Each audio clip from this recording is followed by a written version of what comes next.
গুম থেকে ফেরত আসা ৭৫% জামায়াত শিবিরের, ২২% বিএনপি ও অন্যান্য অঙ্গ সংগঠনের।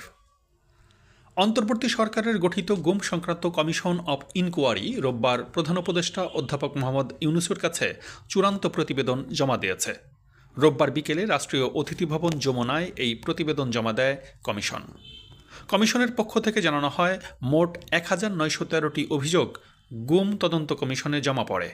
এর মধ্যে যাচাই বাছাই শেষে ১,৫৬৯টি অভিযোগ সংজ্ঞা অনুযায়ী গুম হিসেবে বিবেচিত হয়েছে, যার মধ্যে ২৮৭টি অভিযোগ মিসিং অ্যান্ড ডেড ক্যাটাগরিতে পড়েছে।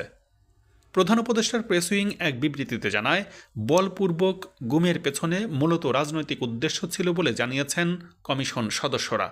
গুম কমিশন বলেছে, আমরা যে ডেটা পেয়েছি তা দিয়ে প্রমাণিত হয় যে এটি পলিটিক্যালি মোটিভেটেড ক্রাইম।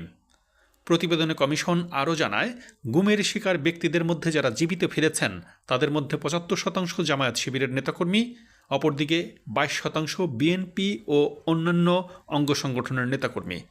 যারা এখনও নিখোঁজ রয়েছেন তাদের মধ্যে ৬৮% বিএনপি ও অঙ্গ সংগঠনের নেতাকর্মী, অপরদিকে ২২% জামায়াত শিবিরের নেতাকর্মী।